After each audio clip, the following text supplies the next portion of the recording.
সন্ত্রাসী Arakan army উত্তর Maungdaw এলাকায় রোহিঙ্গাদের ওপর সোয়েট ইন সিট যাচাই অভিযান চালাচ্ছে। প্রতিটি পরিবারকে মাত্র একটি গৃহতালিকা দিচ্ছে উত্তর মংডু। আরাকান রাজ্যে সন্ত্রাসী আরাকান আর্মি স্থানীয় রোহিঙ্গা বাসিন্দাদের ওপর জনসংখ্যা যাচাই কার্যক্রম চালাচ্ছে, যা সামরিক জান্তার পূর্বের সোয়েট ইন সি পদ্ধতির মতো। স্থানীয় সূত্র অনুযায়ী আরাকান আর্মি প্রতিটি পরিবারকে আলাদাভাবে ছবি তুলে নিবন্ধন করছে এবং পূর্বে তাদের দ্বারা ইস্যুকৃত একাধিক গৃহতালিকা থাকলেও এখন প্রতি পরিবারকে মাত্র একটি গৃহ নিবন্ধন প্রদান শুরু করেছে। 9 এপ্রিল সকাল প্রায় 8টার দিকে প্রায় 60 জন আরাকান আর্মির সদস্য দারগিসার গ্রামে পৌঁছায়।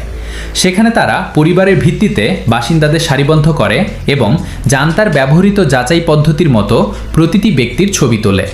প্রত্যক্ষদর্শীরা আরও জানিয়েছেন, এই প্রক্রিয়ার সময় নারীদের হিজাব বা বোরকা পরতে দেওয়া হয়নি।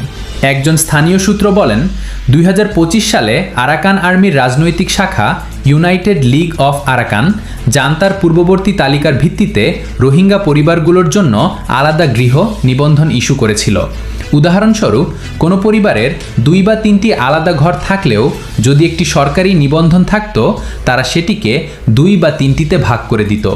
কিন্তু 2026 সালে তারা সেই নীতি পরিবর্তন করেছে।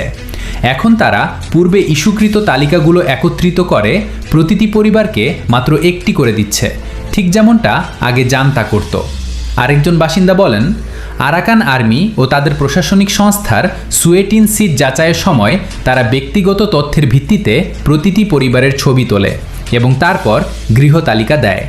তবে তারা নতুন নিবন্ধন দিচ্ছে না, শুধুমাত্র পুরনোগুলো পুনরায় ইস্যু করছে।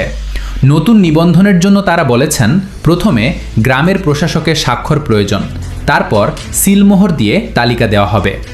এক কর্মকর্তা আমাদের আরও জানিয়েছেন, নতুন নিবন্ধনের জন্য তারা বলেছেন, প্রথমে গ্রামের প্রশাসকের স্বাক্ষর প্রয়োজন, তারপর সিলমোহর দিয়ে তালিকা দেওয়া হবে। এক কর্মকর্তা আমাদের আরও জানিয়েছেন, নতুন নিবন্ধনে স্থানীয় জোন কমান্ডারের সিল ও স্বাক্ষর থাকবে।